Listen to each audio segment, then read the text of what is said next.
Lily, lingering for a moment on the corner, looked out on the afternoon spectacle of Fifth Avenue. It was a day in late April, and the sweetness of spring was in the air. It mitigated the ugliness of the long, crowded thoroughfare, blurred the gaunt roof lines, threw a mauve veil over the discouraging perspective of the side streets, and gave a touch of poetry to the delicate haze of green that marked the entrance to the park. As Lily stood there, she recognized several familiar faces in the passing carriages.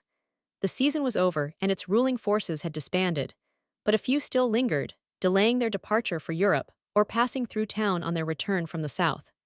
Among them was Mrs. Van Osburgh, swaying majestically in her sea-spring barouche, with Mrs. Percy Gryce at her side, and the new heir to the Gryce millions enthroned before them on his nurse's knees.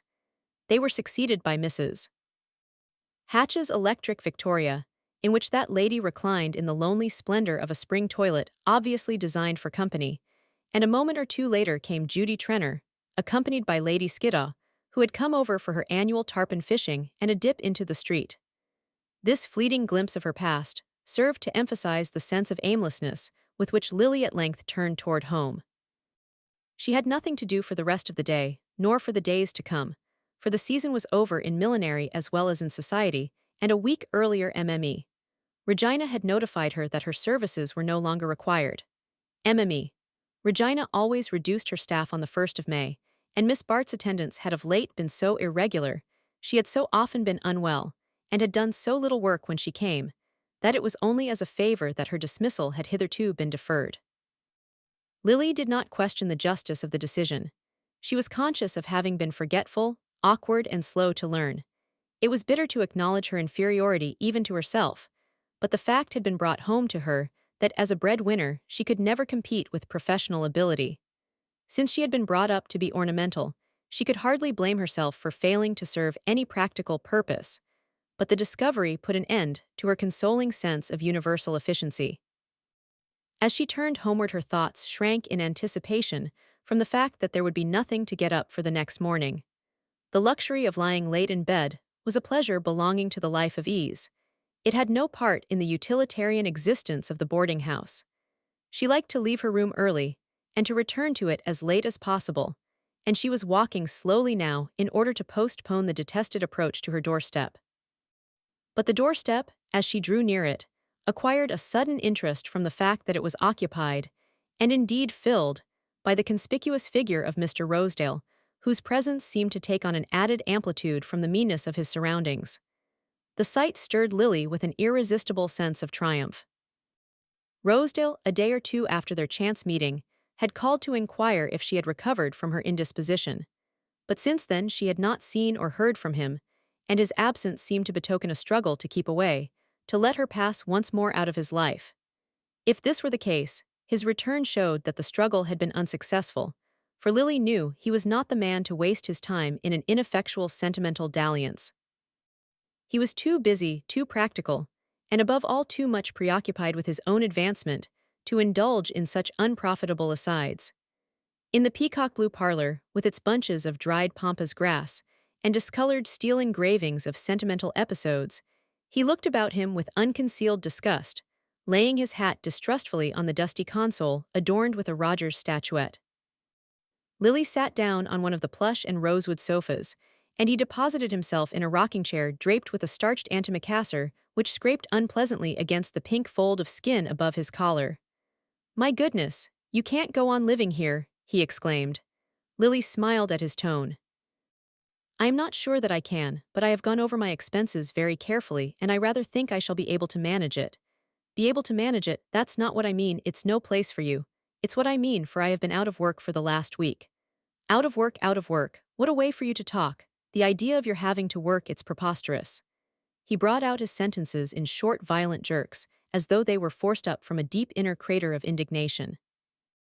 "It's a farce, a crazy farce," he repeated, his eyes fixed on the long vista of the room reflected in the blotched glass between the windows. Lily continued to meet his expostulations with a smile. "I don't know why I should regard myself as an exception," she began. "Because you are, that's why, and your being in a place like this is a damnable outrage." "I can't talk of it calmly." She had in truth never seen him so shaken out of his usual glibness, and there was something almost moving to her in his inarticulate struggle with his emotions. He rose with a start which left the rocking chair quivering on its beam ends and placed himself squarely before her. "Look here, Miss Lily, I'm going to Europe next week, going over to Paris and London for a couple of months, and I can't leave you like this. I can't do it. I know it's none of my business. You've let me understand that often enough. But things are worse with you now than they have been before, and you must see that you've got to accept help from somebody. You spoke to me the other day about some debt to Trenner. I know what you mean, and I respect you for feeling as you do about it." A blush of surprise rose to Lily's pale face, but before she could interrupt him, he had continued eagerly. "Well, I'll lend you the money to pay Trenner, and I won't. I see here, don't take me up till I've finished. What I mean is, it'll be a plain business arrangement, such as one man would make with another." "Now, what have you got to say against that?" Lily's blush deepened to a glow in which humiliation and gratitude were mingled, and both sentiments revealed themselves in the unexpected gentleness of her reply. "Only this, that it is exactly what Gus Trenner proposed, and that I can never again be sure of understanding the plainest business arrangement." Then, realizing that this answer contained a germ of injustice, she added, even more kindly, "Not that I don't appreciate your kindness, that I'm not grateful for it. But a business arrangement between us would in any case be impossible, because I shall have no security to give when my debt to Gus Trenner has been paid." Rosedale received this statement in silence. He seemed to feel the note of finality in her voice, yet to be unable to accept it as closing the question between them. In the silence, Lily had a clear perception of what was passing through his mind. Whatever perplexity he felt as to the inexorableness of her course, however little he penetrated its motive, she saw that it unmistakably tended to strengthen her hold over him. It was as though the sense in her of unexplained scruples and resistances had the same attraction as the delicacy of feature, the fastidiousness of manner, which gave her an external rarity, an air of being impossible to match. As he advanced in social experience, this uniqueness had acquired a greater value for him, as though he were a collector who had learned to distinguish minor differences of design and quality in some long-coveted object. Lily, perceiving all this, understood that he would marry her at once, on the sole condition of a reconciliation with Mrs. Dorset, and the temptation was the less easy to put aside because, little by little, circumstances were breaking down her dislike for Rosedale. The dislike, indeed, still subsisted, but it was penetrated here and there by the perception of mitigating qualities in him, of a certain gross kindliness, a rather helpless fidelity of sentiment, which seemed to be struggling through the hard surface of his material ambitions. Reading his dismissal in her eyes, he held out his hand with a gesture which conveyed something of this inarticulate conflict. "If you'd only let me, I'd set you up over them all. I'd put you where you could wipe your feet on 'em," he declared, and it touched her oddly to see that his new passion had not altered his old standard of values. Lily took no sleeping drops that night. She lay awake viewing her situation in the crude light which Rosedale's visit had shed on it. In fending off the offer he was so plainly ready to renew, had she not sacrificed to one of those abstract notions of honor that might be called the conventionalities of the moral life? What debt did she owe to a social order which had condemned and banished her without trial? She had never been heard in her own defense. She was innocent of the charge on which she had been found guilty, and the irregularity of her conviction might seem to justify the use of methods as irregular in recovering her lost rights. Bertha Dorset, to save herself, had not scrupled to ruin her by an open falsehood. Why should she hesitate to make private use of the facts that chance had put in her way? After all, half the opprobrium of such an act lies in the name attached to it. Call it blackmail and it becomes unthinkable, but explain that it injures no one, and that the rights regained by it were unjustly forfeited, and he must be a formalist indeed who can find no plea in its defense. The arguments pleading for it with Lily were the old unanswerable ones of the personal situation. The sense of injury, the sense of failure, the passionate craving for a fair chance against the selfish despotism of society. She had learned by experience that she had neither the aptitude nor the moral constancy to remake her life on new lines, to become a worker among workers, and let the world of luxury and pleasure sweep by her unregarded. She could not hold herself much to blame for this ineffectiveness, and she was perhaps less to blame than she believed. Inherited tendencies had combined with early training to make her the highly specialized product she was, an organism as helpless out of its narrow range as the sea anemone torn from the rock. She had been fashioned to adorn and delight. To what other end does nature round the roseleaf and paint the hummingbird's breast? And was it her fault that the purely decorative mission is less easily and harmoniously fulfilled among social beings than in the world of nature?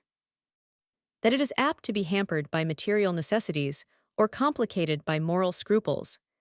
These last were the two antagonistic forces which fought out their battle in her breast during the long watches of the night, and when she rose the next morning, she hardly knew where the victory lay. She was exhausted by the reaction of a night without sleep, coming after many nights of rest artificially obtained, and in the distorting light of fatigue, the future stretched out before her gray, interminable, and desolate. She lay late in bed, refusing the coffee and fried eggs which the friendly Irish servant thrust through her door, and hating the intimate domestic noises of the house and the cries and rumblings of the street. Her week of idleness had brought home to her with exaggerated force these small aggravations of the boarding-house world, and she yearned for that other luxurious world, whose machinery is so carefully concealed that one scene flows into another without perceptible agency. At length she rose and dressed, since she had left Mme. Regina's she had spent her days in the streets, partly to escape from the uncongenial promiscuities of the boarding-house, and partly in the hope that physical fatigue would help her to sleep. But once out of the house, she could not decide where to go, for she had avoided Gertie since her dismissal from the milliner's, and she was not sure of a welcome anywhere else. The morning was in harsh contrast to the previous day. A cold gray sky threatened rain, and a high wind drove the dust in wild spirals up and down the streets. Lily walked up Fifth Avenue toward the park, hoping to find a sheltered nook where she might sit.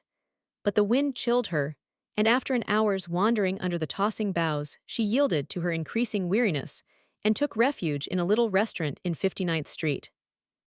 She was not hungry and had meant to go without luncheon, but she was too tired to return home, and the long perspective of white tables showed alluringly through the windows. The room was full of women and girls, all too much engaged in the rapid absorption of tea and pie to remark her entrance. A hum of shrill voices reverberated against the low ceiling, leaving Lily shut out in a little circle of silence. She felt a sudden pang of profound loneliness.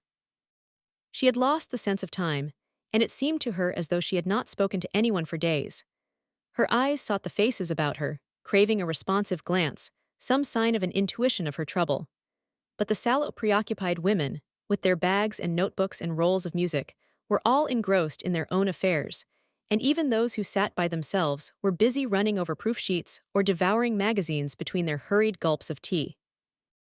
Lily alone was stranded in a great waste of disoccupation. She drank several cups of the tea which was served with her portion of stewed oysters, and her brain felt clearer and livelier when she emerged once more into the street. She realized now that, as she sat in the restaurant, she had unconsciously arrived at a final decision. The discovery gave her an immediate illusion of activity. It was exhilarating to think that she had actually a reason for hurrying home.